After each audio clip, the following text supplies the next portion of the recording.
What's fascinating in the honey community is, one, I have yet to meet a person who doesn't love talking about bees and have questions about bees. So it's not like another industry where people have very strong opinions against it. Everyone's very, very curious about it, and everyone recognizes the importance that bees play in nature and our food chain.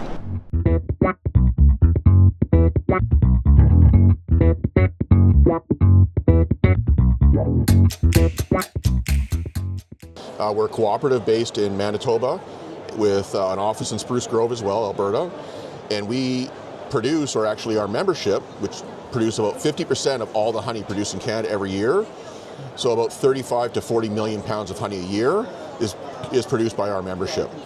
Okay, that's a lot. We produce a lot of honey. We have two facilities that it goes through today. One is brand new in Winnipeg, and one is just expanded or almost doubled in size in Spruce Grove. Okay, and so honey has been having a fair number of challenges. Absolutely. With the colony collapse issues. How are you powering through that?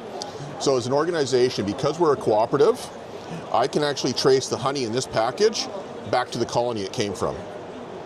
So we know our members intimately. I go and visit our members on a regular basis. And we also have a division of our company called Bee Supplies, which actually sells all the members, all the equipment they need, whether it be the feed they need for bees, to help them overwinter, to the colonies, to the frames, everything comes through our Bee Supplies division. Okay, that's something I've never considered because winter is not really a thing for me where I come from. What happens to bees during the winter? So a lot of people think they hibernate. That's actually a fallacy. So what happens is the bees can keep the temperature of the hive at 35 to 36 degrees Celsius, even in minus 40 weather outside. And so they actually almost survive in a little ball, and the queen's in the middle, and the bees flutter their wing muscles, not their wings, but just their muscles, and create heat. And then they rotate circular, so the bees on the outside are the coldest, but then they work their way inside, and it helps keep the entire colony alive through the winter. So the only thing that changes is the queen stops laying eggs. Okay. So she won't lay any more eggs at that time, and the brood almost goes, so that's the eggs she did lay before winter comes, kind of goes into a point of stasis. And so once it starts thawing out, at about 4 degrees Celsius, the new eggs start hatching. Wow.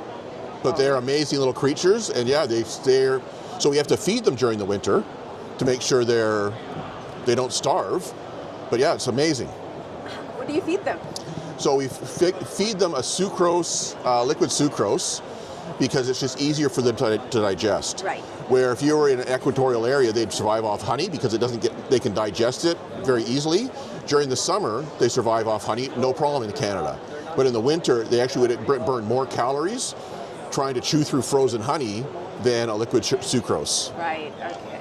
So as a result, we can actually start harvesting honey for about 3 months after, because we can't have any sugar in our honey. So we have to make sure that they're actually surviving off of nectar and the honey they've made. So that's why in Canada we're very, very careful about when we can start harvesting. Where in equatorial countries, a lot of times you'll actually get honey that has more or a higher level of nectar because it hasn't been passed through enough bee stomachs yet. But you're trying to harvest it before the rainy season comes.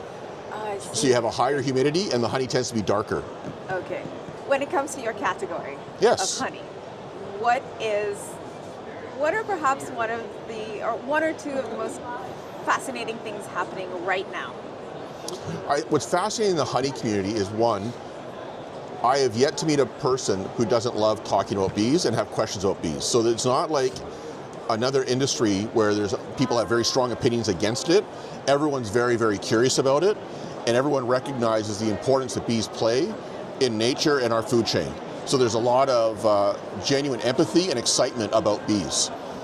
The other thing I believe that's happening is people are getting more concerned about their own overall goodness and health, and humans evolved around honey.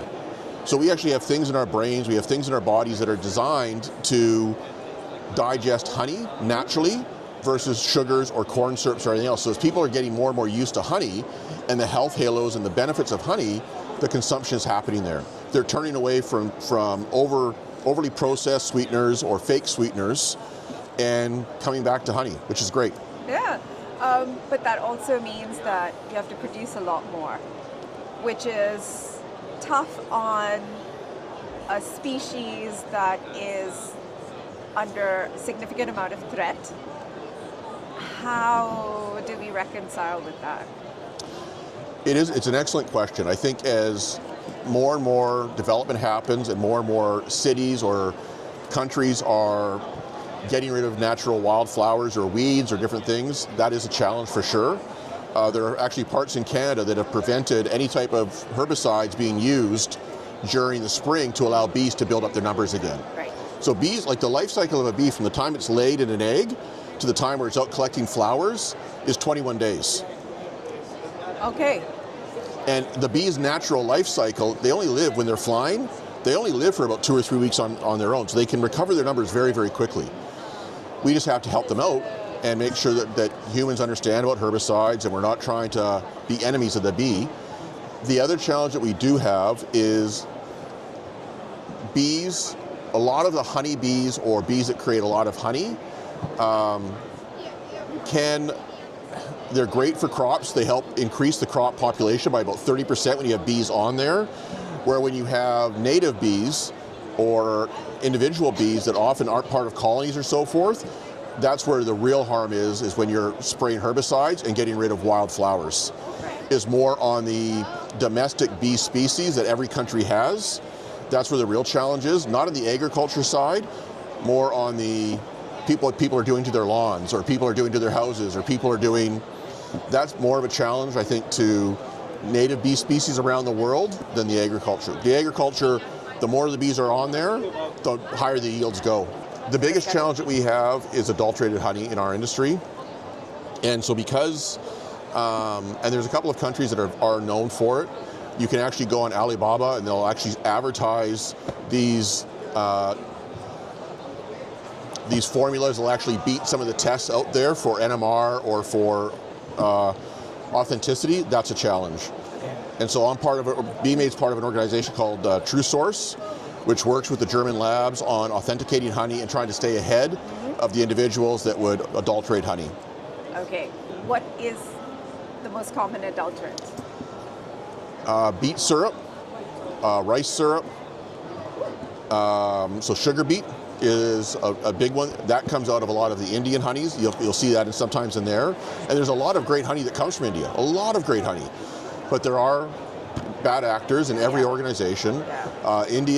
China tends to be more rice syrups, or again, they do a lot of sugar beet as well.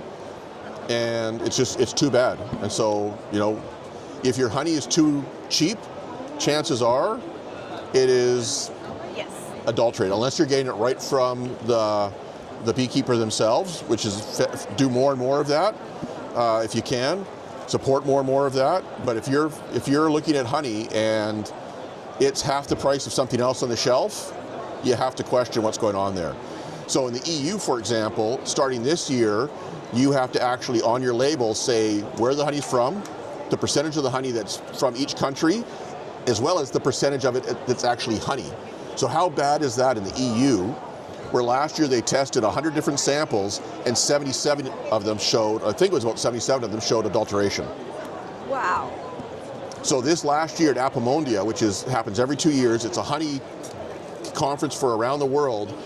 This is the first time Apimondia did not actually award the best honey of the year because they were concerned about adulteration. That sounds really scary. It can be. Yeah. Okay, so why are you here at this trade show and what do you hope to gain? Obviously Japan and much of Asia has a very strong affinity for honey, and they recognize the medicinal values of honey. Even though I don't publish them or our company doesn't publish them, there are a lot of known health benefits, from sleep patterns to weight loss to just overall gut health. There's so much important things that honey does for you. And the other thing I find in Southeast Asia and Japan and China is they value lighter colored honey, which is unique for equatorial countries because the temperatures are different. So in Canada, we have very, very light honey, which many of the customers over here prefer. It's a milder flavor. It's not as strong.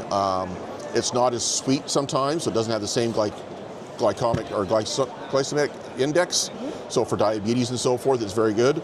So we just try to expand our market share and expand the knowledge of BeeMaid. Again, the fact that we're cooperative and I can trace my honey to the colony. I know exactly what bee yard it came from when I trace the honey.